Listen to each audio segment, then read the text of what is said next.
Merhabalar herkese. Yeni hocam Hüseyin Tüfekçi ile tanıştırayım sizi. 2024 0 kilometre. Kendisi akademisyen. Onun için de ayrıca çok önemli benim için. Önce steroid hakkında ne düşünüyorsun onu sormak istiyorum. Aslında dünyaya geliş amaçları zaten bazı hastalıkları tedavi etmek için gelmişler. Evet. Mesela dekadrobaline baktığımız zaman dekadrobalinin üretim amacı savaşta esir düşen hastaları iyileştirmek ve onları biraz daha kuvvetli yapabilmek. Ya da ne bileyim osteoporozdan muzdarip hastaları iyileştirmek. Ona keza AIDS hastalarını iyileştirmek, onlara daha çok kas kütlesi kazandırmak. Aslında bunun gibi birçok ilacın da savaş ürünlerinde çıktığını, bulunduğunu biliyorum. Tabii ki yani bunların amacı yani insanlara sporda avantaj sağlamak değil Evet. o zamanlar çıktıklarında.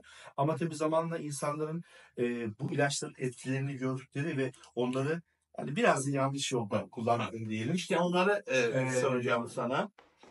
Kimler kullanmalı, kimler kullanmamalı mesela? Özellikle kısa dönemde kendine bir hedef koymuş ve kendi hedeflerinin doğrultusunda yürüyen her insan kullanabilir. Ama burada önemli olan tabii ki bunların dozajlanmasının nasıl olduğu. Sonuçta bu ilaçlar tabii ki melek değil. Bu ilaçların tabii ki yan etkileri olacak ama bu yan etkileri etkileyen de tabii ki bu ilaçların kullanım süresi, kullanım dozu, hangi ilaçları kullandığın ve tabii ki insanın anatomik yapısı da burada önemli roller oluyor. Peki kullanım süresi ve kullanım dozu için kimlerle bu insanlar bu işleri yapmalı ki yani hem sonuçta herkese güvenemiyorsun.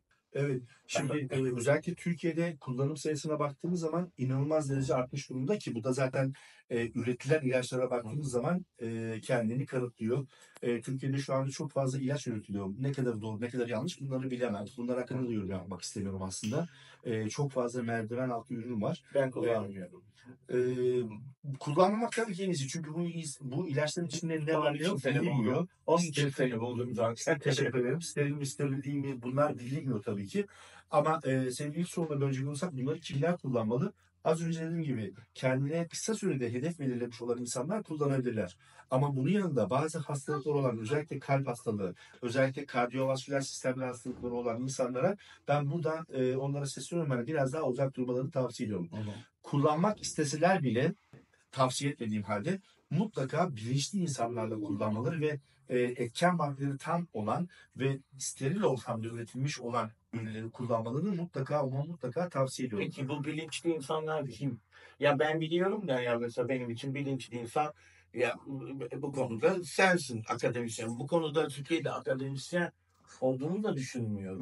Maalesef. Ha, Şöyle bir şey söyleyeyim. Şimdi bu konu biliyorsunuz ki dünya üzerinde sadece Türkiye değil tabu bir konu. evet, Ve tabu bir konu olduğu için maalesef hani büyük baronlar diyelim. evet. Bu bilgilerin ortaya çıkmasını istemiyor. Ben üniversitede doktora tezimi yazdığım zaman bu konuda ki bilirsiniz üniversiteye giden insanlar bilir ya da siz de biliyorsunuzdur belki de. E, Özellikle yazılan tezlerin üniversite bünyesinde tanıtımı olur ya da o tezler üniversitede halka açık bir şekilde sunulur. Konu steroidler olunca ya da ilaçlar olunca biraz daha diyelim burada biraz kısıtlama geliyor ve bunlar yayınlanmıyor. Tüm dünyada mı böyle? Bütün dünyada böyle. Yayınlanmamasının birkaç sebebi var. Bir tanesi de bu işin tabu olması. Zaten dünyaya bakarsanız sadece yanlış hatırlamıyorsam BBC kanalında steroidlerle ilgili bir belgesel var. Onun dışında düzgün bir bilgi bulamazsınız steroidler hakkında. Bu konuda Türkiye'nin daha çok fazla gelişmeye ihtiyacı olduğunu düşünüyorum. Türkiye'de yapılan türler genelde kabataslak hazırlanmış, kulaktan dolma bilgilerle oluşturulan kürler. Yani bunu Ahmet de kullansa aynı doz veriliyor. Mehmet de kullansa aynı doz veriliyor. E, Ali Veli de kullansa aynı doz veriliyor. Ama tabii ki burada önemli olan insanların anatomik yapısı, ilaçlara karşı gösterdiği vücudun direnci bunlar çok önemli faktörler. Az önce seninle konuşurken bir şey söyledik. İşte ben kullandığım bir şey olmadı, sen kullandığın bir şey oldu. Bugün baktığınızda aspirin bile insanlarda farklı etkiler yaratabilirken konu steroidler olunca çok daha büyük etkiler olabiliyor, yakın yan etkiler. Benim her zaman söylediğim bir şey var. Belki sen de katılırsın buna. İnsanın kendine yaptığı yatırım harcama olarak görülmemeli. Tabii. Ve bu konuda bizim en büyük sermayemiz yine kendimiziz. Bu bağlamda insan yaptığı yatırımı, kendine yaptığı yatırımda bence biraz iyi cömert davranmalı ki doğru insanlarla doğru işler yapabilsin. Onun dışında konu sağlıklı olunca ve doğru işler yapılmadığında bazen geri döndürülemeyecek hatalar olabiliyor. Benim bir mottom var. Benim bir genel olarak Türkçe'de bir sloganım var. E, Kazandıklarınızdan çok kaybettikleriniz önemli. Çünkü kazançlar bugün yarın geçebilir. Bu kürleri bıraktığınız zaman ve düzenli bir şekilde beslenmeyip düzenli bir şekilde antrenman yapmadığınız zaman kazançlarınız elbette bir gün günden güne azalacaktır. Ama kaybettikleriniz kalıcı olacaktır. İşte bu bağlamda en önemli şey düzgün ve bilinçli insanlarla çalışmak olduğunu düşünüyorum. Hiç kimseyi bulamayanlar da olabilir. Yani zamanında yoktu. Ben de şimdi seni buldum mesela. Hiç kimseyi bulamayanlar için de böyle e, en zararsız ya da en zararlı. Ben en zararlı mesela tren balon biliyorum. Tren balonu, evet. Tren balon biliyorum. Ben bir kere denedim. Ne yalan söyleyeyim. Medyefeliğim şaştı. Ve hemen attım. Ben tren balon kullanmak isteyen insanlara da buradakiler olanları söylüyorum, bilmiyorum. Bana sordukları zaman çünkü benim müzik dışında sporla da ilgili bir şeyim oluştu. Bunu yaptığım için evimde spor salonu falan var yani.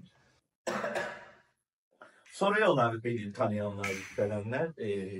Sonuçta işte Roberto etrafı iyidir falan diye düşünüyorlar muhakkak.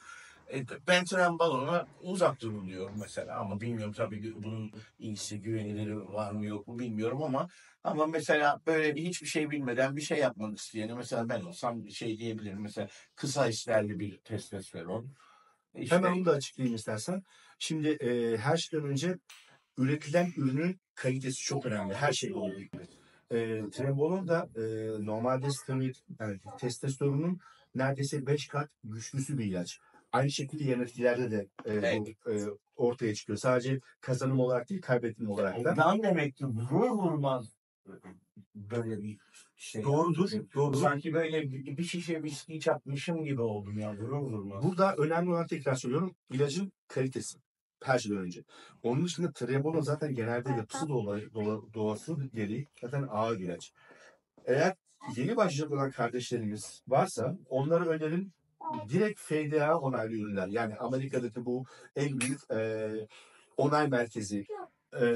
Bunun onayladığı ürünler var. Nedir mesela bunlar? Testosteron, ki zaten testosteronu biz kendimiz de üretiyoruz.